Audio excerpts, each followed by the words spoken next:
Ali, ya son las 7. 7 en puntito de la mañana, es hora de saludar a todos nuestros amigos televidentes que nos acompañan a esta hora aquí en El Comercio TV, en este día viernes. Oiga, el día viernes tiene particularidades innatas, características únicas. Las personas o amanecen con mucha euforia o amanecen con mucha pereza. Con todo el cansancio de la semana. Pues de unas características o realmente... con la felicidad. Es como la felicidad, bien lo han dicho ustedes, es una característica muy como la felicidad. O amanecen muy eufóricas, así como que te apapachan, te llenan de amor, te dicen, no sé, ¿qué fue? ¿Qué hubo? Ya ¿Qué no hay? avanzo. O sea, así, características muy propias, ¿no? En fin, esos son los viernes. Así es, así es. ¿Quiere ver las características en cambio del tráfico? Me imagino que está ya Póngalo. empezando a complicarse los días viernes, pero en general el tráfico es mucho más fuerte. No le gusta cómo se ve. Mire, la ciudad de Quito.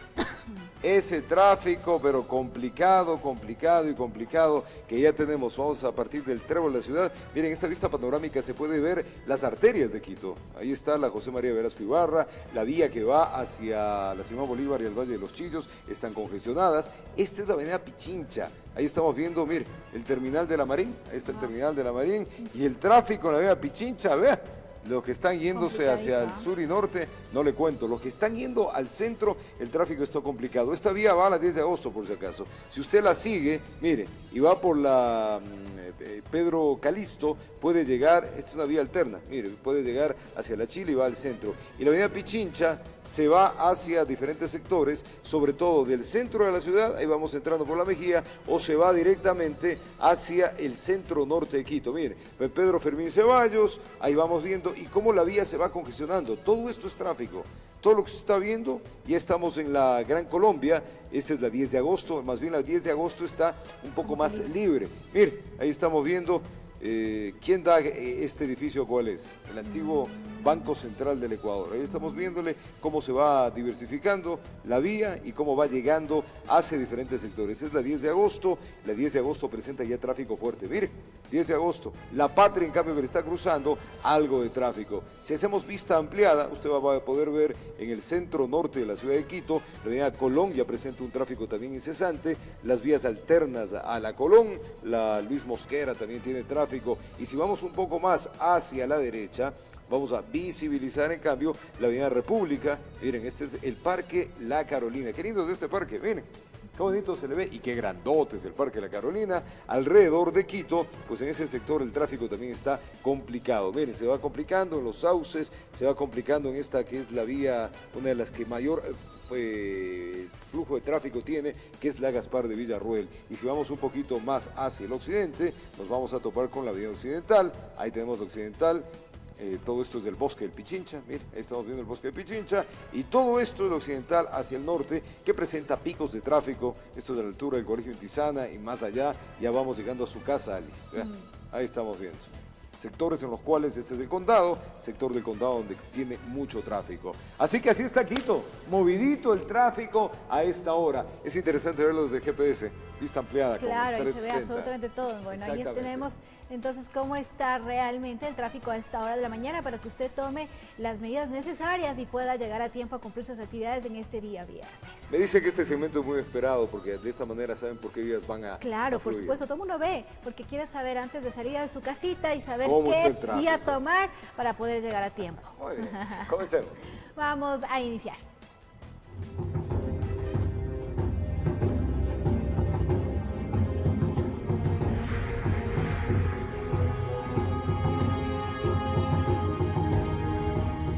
Y el equipo de bomberos trabaja día y noche monitoreando que el fuego no se revive en el Cerro Casitagua. Al momento, 3 bomberos sufrieron quemaduras leves y el alcalde ha informado que el incendio habría sido provocado.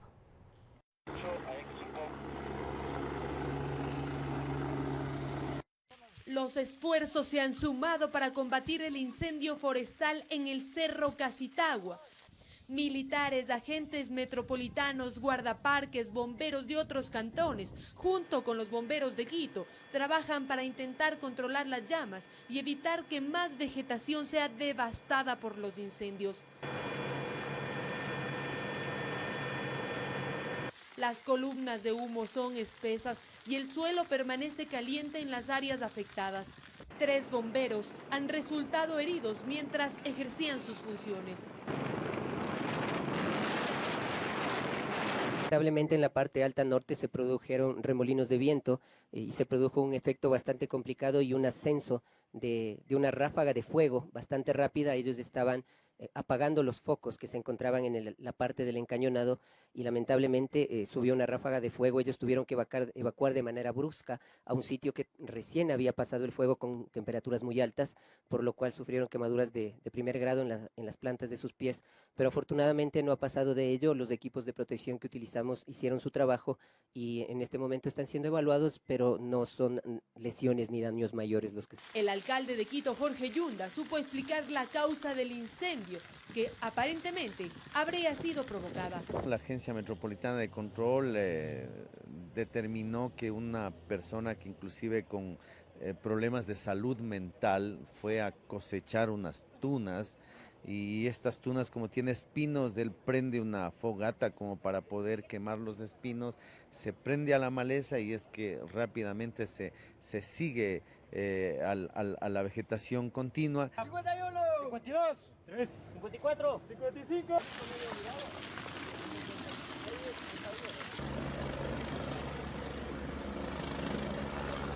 Los bomberos trabajan 24 horas al día. Las operaciones se realizan por tierra y por aire. Si bien el humo y el fuego ha disminuido considerablemente, aún existen zonas calientes que podrían reactivarse. Informó Valeria Navarro. Así las condiciones de hasta ayer en la tarde. Ahora, en la mañana, Sofía Intimilla está allá y las condiciones realmente han cambiado notablemente. Sofía, vamos contigo. Novedades a esta hora en el puesto de mando, donde pues ha monitoreado toda la semana el incendio sobre este cerro. Roberto, amigos, que tengan un excelente día. Bueno, aquí en el puesto de mando unificado del Colegio Nacional Pomaski, ya todos los bomberos han salido en estos relevos para ir hacia el Cerro Casitagua y así poder totalmente extinguir este incendio. Hay todavía puntos calientes, nos han señalado las autoridades, y en eso es lo que se van a centrar. También las aeronaves, de estas 4 aeronaves, todavía descargarán agua hasta que el incendio esté totalmente controlado y ya no sea un peligro, y hasta el mediodía, obviamente, con el viento y las condiciones climáticas no se pueda reavivar. Sin embargo, para ampliar la información vamos a hablar entonces con el secretario de Seguridad del Distrito Metropolitano, Juan Pablo Burbano, para que nos comente de parte del municipio y estas entidades de respuesta y socorro cuáles son los avances que podemos determinar hasta el momento. Muy buenos días. Superando ya las 72 horas de trabajo continuo, ya se ha determinado un alcance del 98% hasta la extinción de este incendio en el Cerro Casitagua. Tenemos ahora un equipo de 150 efectivos en territorio, 3 motobombas, 2 aeronaves que están sobrevolando, inclusive para hacer el informe definitivo de cuáles fueron las áreas afectadas y el número de hectáreas que ha pasado dentro de este incendio. ¿Hay un informe preliminar del número de hectáreas que ya se contabilizan hasta el momento lamentablemente afectadas? Hasta el momento tenemos 250 hectáreas afectadas. Como le menciono, a las 10 de la mañana será la rueda de prensa donde se comunicará a la población con la exactitud de la investigación que se ha realizado y también el número de hectáreas afectadas.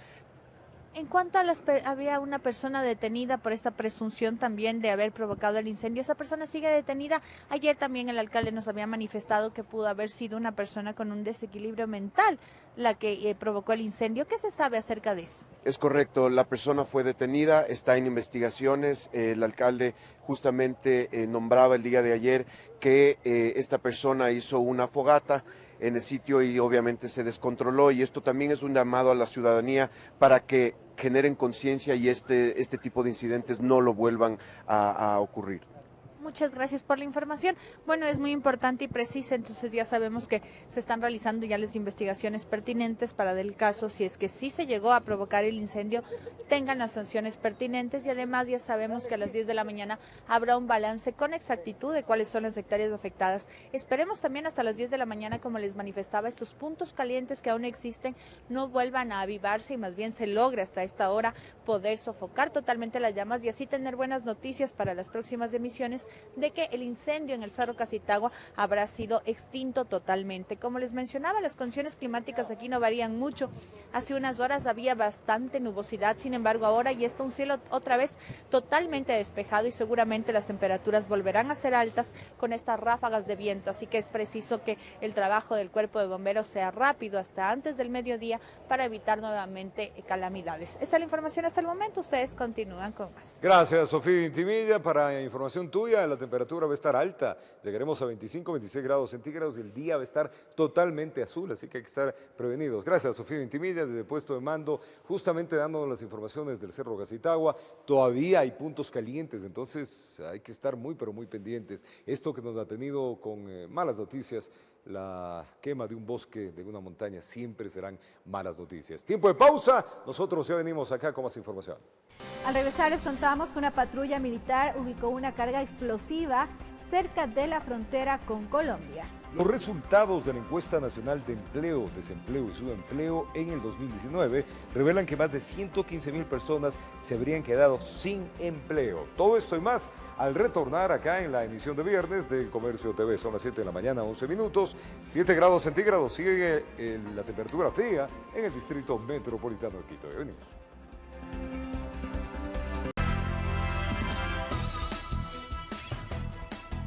Gracias por seguir en nuestra sintonía. Les contamos que el Consejo de la Administración Legislativa resolvió principalizar de manera indefinida los alternos de los 3 asambleístas correístas asilados en México.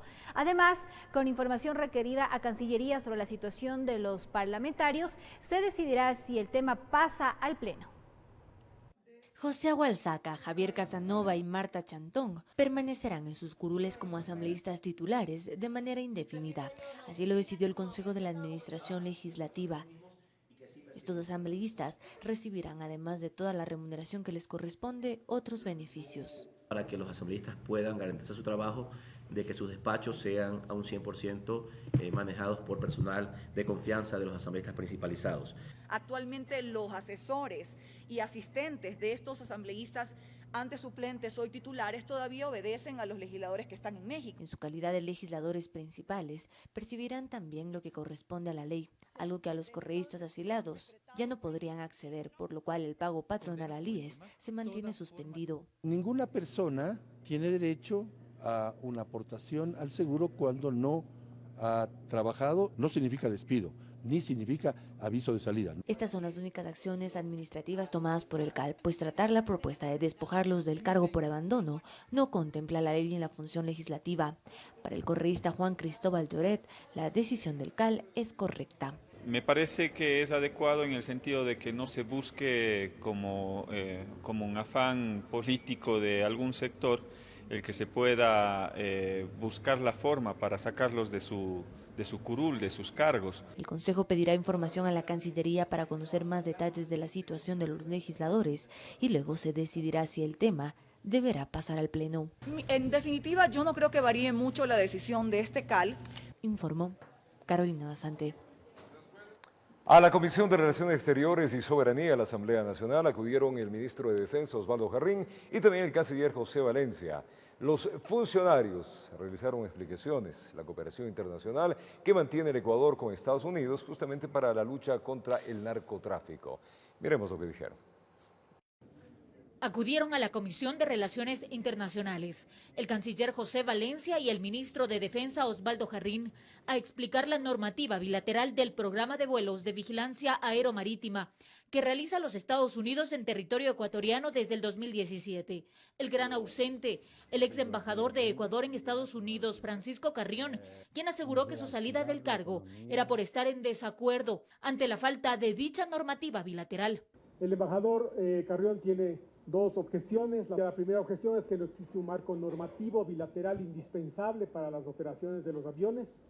La respuesta es: las operaciones se realizan en el contexto del marco vigente, que sí existe el marco normativo específico, actualmente en negociación. No es indispensable, pero va a facilitar que estas operaciones se lleven a cabo. La segunda objeción del embajador Carrión: la inexistencia de ese marco normativo menoscabaría la soberanía nacional. Absolutamente no. Las operaciones de los aviones radar se enmarcan en la ley ecuatoriana, no afectan a la soberanía. A través de su cuenta de Twitter, Carrión aseguró no haber sido convocado por la comisión. Sin embargo, el presidente de dicha comisión legislativa aseguró que sí se envió la convocatoria correspondiente. Esta comisión ha hecho la convocatoria de acuerdo a lo que dispone la Ley Orgánica de la Función Legislativa y los reglamentos. De inmediato iniciaron las intervenciones y el canciller José Valencia explicó la importancia de las operaciones estadounidenses en el país para combatir el narcotráfico. Dijo: no se encuentran los aviones artillados, ya lo dije anteriormente, es decir, no llevan armas, no llevan misiles, son aviones enteramente de vigilancia electrónica para incautar. Aseguró que se realizaron 53 sobrevuelos y que todos fueron regulados debidamente con los permisos necesarios para su operación. Enteramente fueron respetados, seguidos al pie de la letra en cada una de las autorizaciones de sobrevuelo que se entregaron. Fue el turno del ministro de Defensa, Osvaldo Jarrín. Explicó que Estados Unidos presta las garantías suficientes para la detección de droga y habló de cifras. La detección de 13.4 toneladas de cocaína y personas capturadas 47. Para la próxima semana, la comisión tiene previsto convocar al ex embajador de Ecuador para que aclare su postura, informó Marilyn Jaramillo.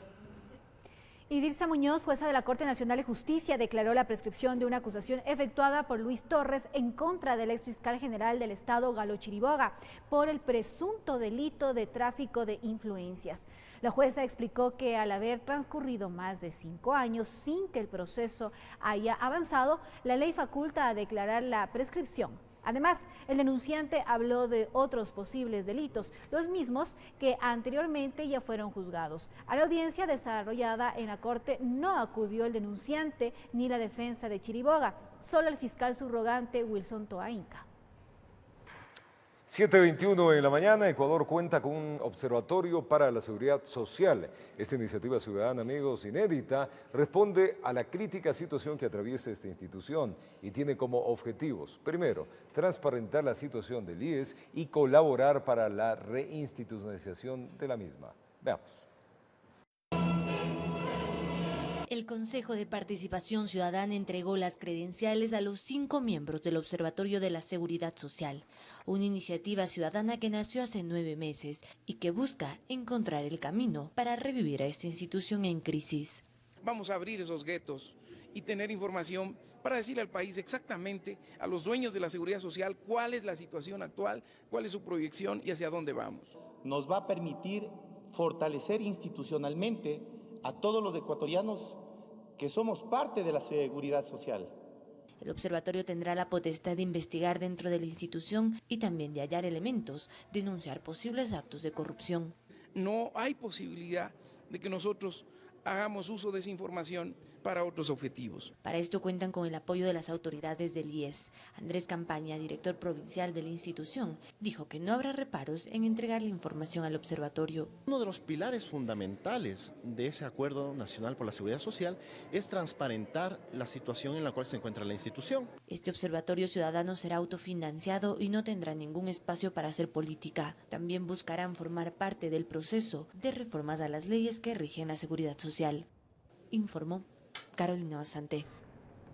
Y hoy en El Comercio TV, en nuestro segmento El Invitado, Miguel Rivadeneira entrevistará a Andrés Vallejo, exalcalde de Quito y expresidente del Congreso, con quien se analizará la dolarización y el control de incendios forestales a propósito de lo sucedido en el Cerro Casitagua. Recuerden las citas en pocos momentos en El Comercio TV, así que no se despegue de nuestra señal. Vamos para comerciales, una pausa acá, ya retornamos. Ahí vamos a contarles que organizaciones de la sociedad civil pues advierten una demanda de inconstitucionalidad si la Asamblea Nacional no acoge el veto presidencial sobre las reformas al Código de la Democracia. 7:24 de la mañana, día totalmente azul en Quito, 8 grados centígrados, corre viento frío en la ciudad. Ya venimos.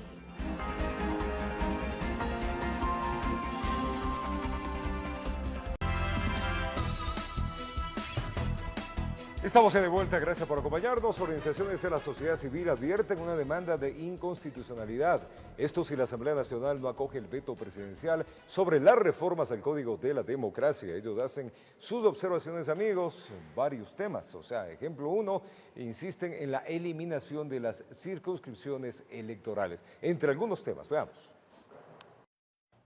5 organizaciones de la sociedad civil anunciaron que no descartan plantear una demanda de inconstitucionalidad si la Asamblea Nacional no se allana al veto parcial que el presidente Lenín Moreno hizo a la propuesta. Y nos queda un recurso, si es que la Asamblea llegaría a allanarse respecto de aquello, o sea, a ratificarse, perdón, habrá que plantear una demanda de inconstitucionalidad en la Corte.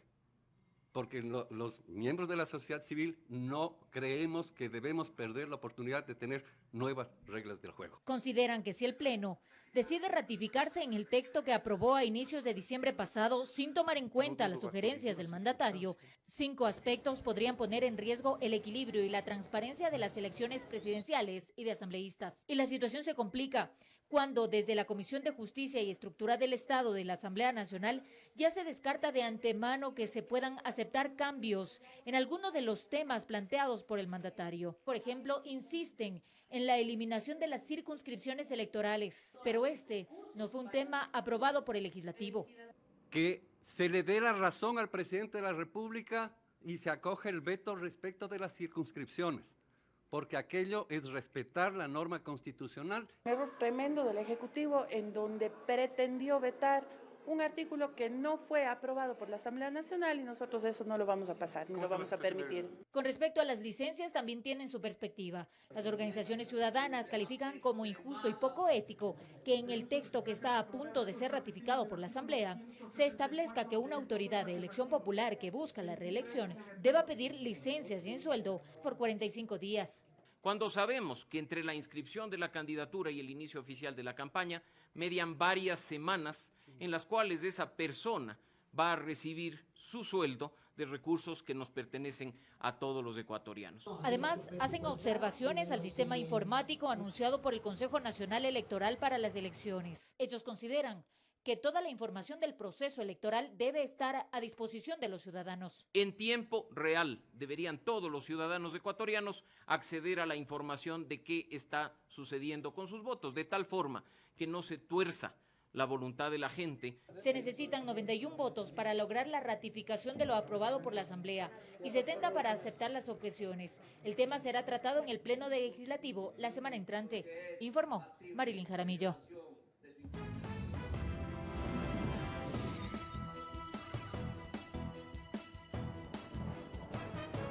Un saludo cordial y afectuoso a los televidentes de Televicentro, Noticiero El Comercio TV y los oyentes de Platinum FM y Radio Quito, La Voz de la Capital, noticiero líder en la radio. Este viernes queremos dialogar con el ex ministro de Estado, expresidente del Congreso Nacional, ex alcalde de Quito, Andrés Vallejo Arcos. Lo hemos invitado para hablar de temas de interés con la coyuntura.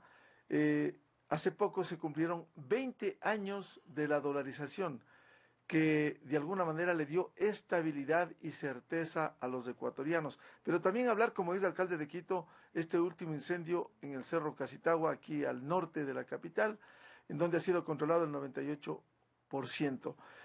Licenciado Andrés Vallejo, ¿es verdad que constituiría un suicidio salirse de la dolarización en estas condiciones de crisis? En estas condiciones o en cualquier otra. Cuando suceden estos procesos hay que analizar por qué se produjeron. Eso es absolutamente indispensable. En el caso concreto del Ecuador caímos en la dolarización porque no fue una medida técnicamente adoptada, sino desesperadamente adoptada. Nos llevó a eso. Nos llevó a eso porque la situación del país era verdaderamente desastrosa. Fíjese usted los antecedentes. Se aprobaron reformas a una ley de instituciones financieras que son para mí el inicio de este proceso, de deterioro feroz de la economía. Había permisividad para que las instituciones financieras puedan hacer lo que les dé la gana prácticamente. Le debilitaron a la superintendencia de bancos, permitieron los préstamos vinculados. Todo esto patrocinado desde el gobierno en el año 1994. Después de eso cometen la barbaridad en el gobierno de Maguad de aprobar la ley que suplantaba el impuesto a la renta con el 1% a los depósitos en los bancos. Eso es una de las cosas más funestas que se han hecho en el país. Porque la gente, en lugar de depositar la plata en el banco para no pagar el 1%, empezó a guardarse la plata. Eso desfinanció a los bancos, les puso en muy mala situación. Sumados a las consecuencias de la aprobación de la ley en el año 94, el panorama estaba listo para el desastre. ¿No quedaba otra alternativa que ir a la dolarización? No, es decir, yo no creo que no quedaba otra alternativa. La alternativa era, desde el gobierno de Maguad, él tiene esa enorme responsabilidad, controlar a los bancos que empezaron a desaforarse. El caso del Banco del Progreso es crónico en cuanto se refiere a este problema. Claro, porque pero no hay que olvidar, licenciado Vallejo, que cómo controlaba los bancos si uno de ellos, su principal dirigente, le entregó más de $2 millones para la campaña, $3.100.000 para la campaña. Nadie se podía explicar que el presidente de la República permita lo que estaba pasando en el Banco de Descuento, en el Banco del Progreso, perdón. Nadie. Hasta que el propio gerente del banco, Fernando Aspiazu, reveló que le había dado $3 millones para su campaña electoral. $3 millones en esa época era una barbaridad. Era una cosa, ahora $3 millones se habla nomás así. Pero en ese momento era una cantidad desmesurada, entregada por debajo de la mesa. Entonces, eso ocasionó el desastre del sector financiero.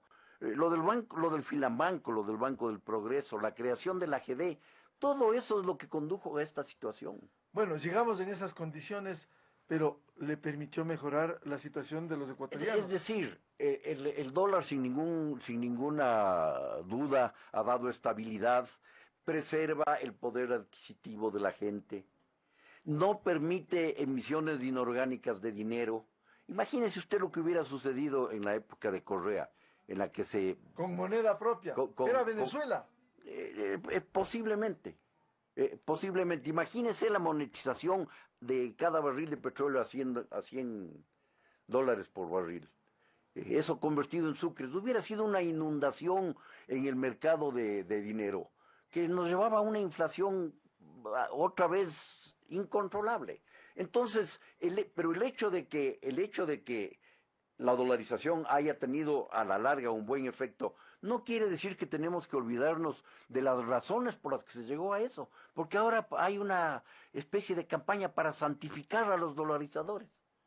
Eso no puede ser posible, porque hay que determinar los antecedentes y las causas por las cuales fuimos a la dolarización. Si fue traumático el ingreso a la dolarización, ¿no sería mucho más en un supuesto no consentido de salir de la dolarización? Pero por supuesto, o sea, sería, si la dolarización tuvo efectos catastróficos, porque a consecuencia de eso vino el feriado bancario, vino el congelamiento de depósitos y vino la entrega a los depositantes de dólares a 25,000 sucres cada dólar. Es decir, los sucres. Le licuó los depósitos que tenía.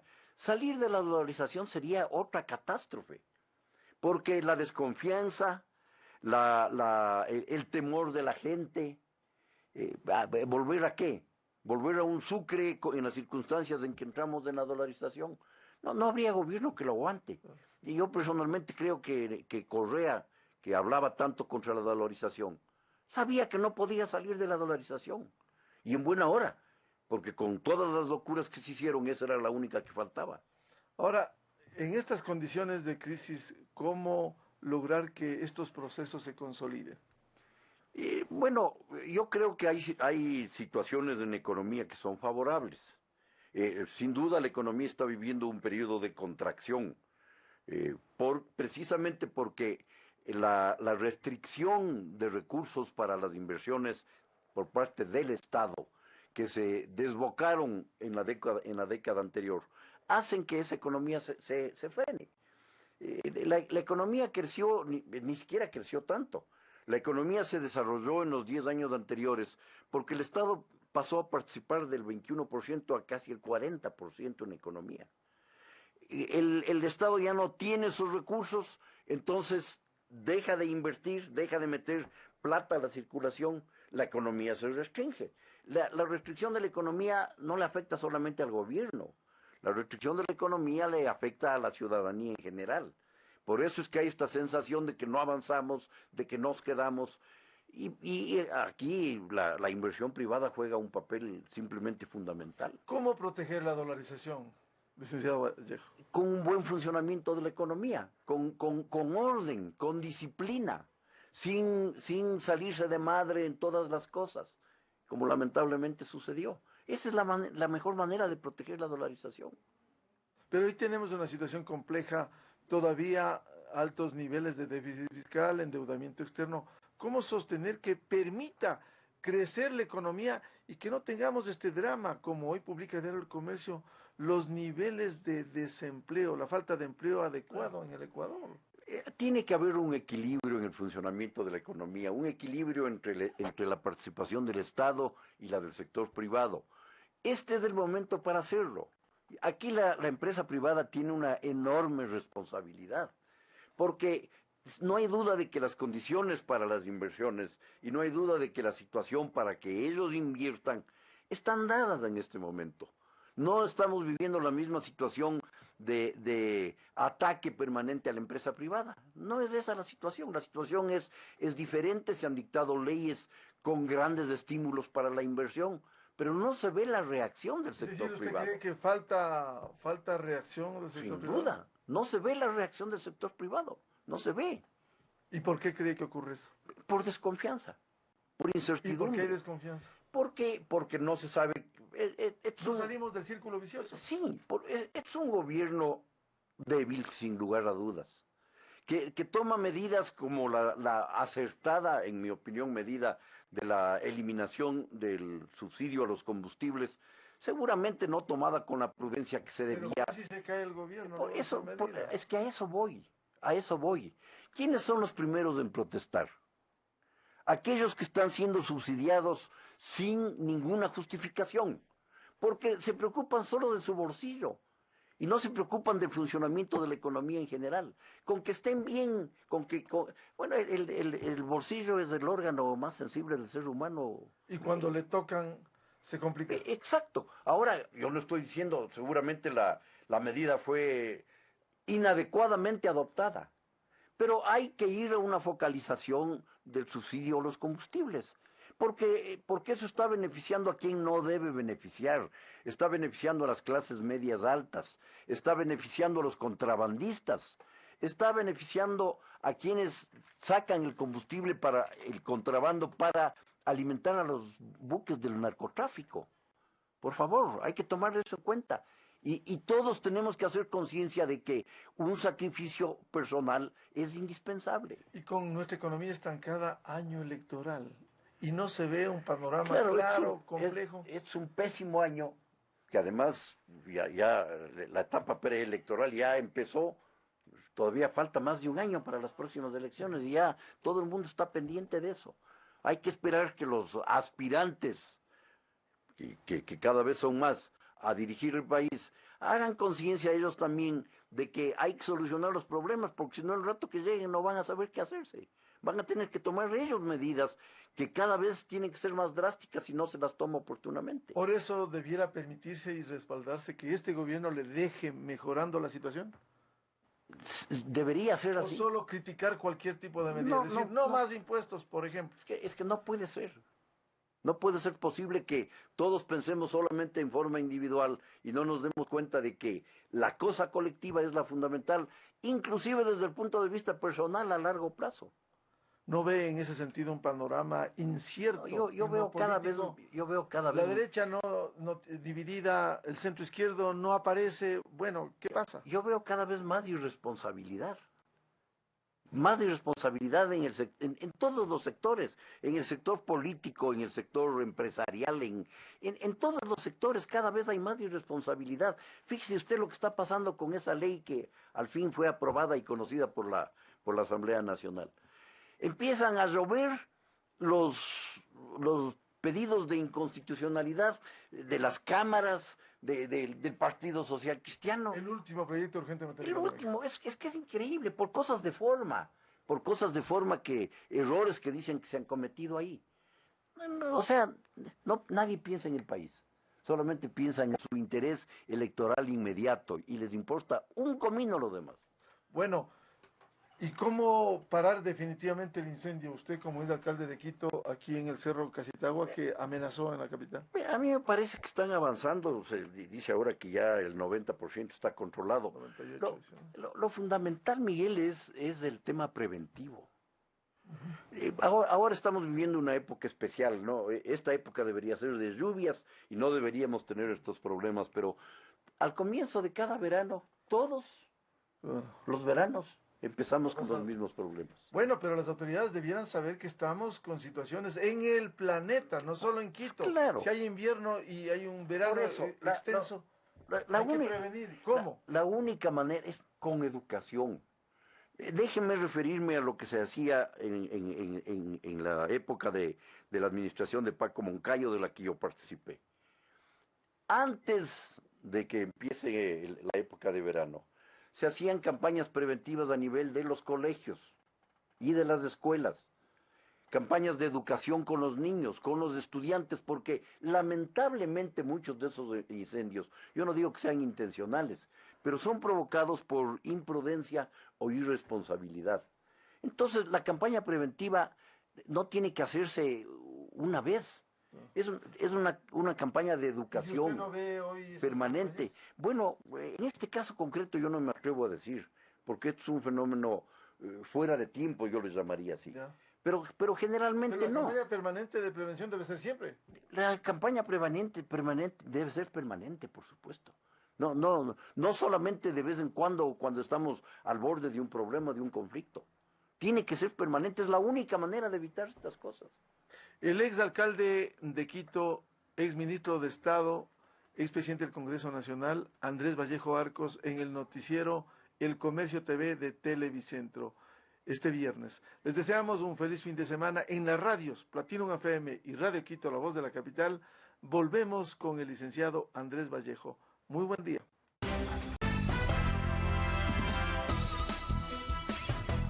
Gracias, amigos queridos, por acompañarnos en este día viernes. Si usted está por salir, ya lo vamos a contar más adelante, el tráfico en la ciudad de Quito. Y claro, enviarles un abrazo efusivo para que el día sea lleno de cosas realmente buenas. Desayunes, importante. Ahora les voy a contar, una patrulla militar ubicó una carga explosiva sembrada en el sector de La Cadena. Esto es en el territorio ecuatoriano, muy cerca de la frontera con Colombia. Este es el primer cargamento localizado de lo que va en los primeros días de este 2020. Veamos. Por la zona, las patrullas militares caminan atentas, mirando al piso y a los lados saben que el peligro puede aparecer en cualquier momento. Así, en cumplimiento a la misión de vigilancia y protección de la frontera, los uniformados se toparon en el sector de La Cadena, vía Puerto Rico, de la parroquia fronteriza Mataje, una trampa explosiva lista para causar daño. Hicieron el reconocimiento del área, se determinó que era una caneca que estaba cargada con material ANFO. El cargamento contenía un galón TNT, 2 cápsulas eléctricas, baterías, 2 metros de cable y accionadores de presión. Estiman que tenía un radio de acción de 150 metros, que de explotar, los daños serían irreversibles. Con la cantidad de explosivo que tenía, sí era para causar graves lesiones. Por el sitio donde fue sembrado un sector cargado de vegetación, el objetivo era causar daño a las patrullas militares que, de acuerdo a una planificación, se mueven por la zona garantizando la soberanía nacional. Las mismas unidades operacionales van a seguir operando bajo el mando, en este momento, pues, lógicamente, del nuevo comandante de Operaciones Norte. La carga explosiva tenía las mismas características a las 9 encontradas en el año 2019, es decir, fabricadas de manera casera con un producto que es utilizado en labores agrícolas. El ANFO es un producto que sirve también inclusive para en agricultura, es utilizado en las palmicultoras. Primera trampa del 2020 que de alguna forma advierte de la presencia de elementos vinculados con grupos irregulares cuyas actividades ponen en riesgo a la población civil. Desde San Lorenzo informó Iván Casamen.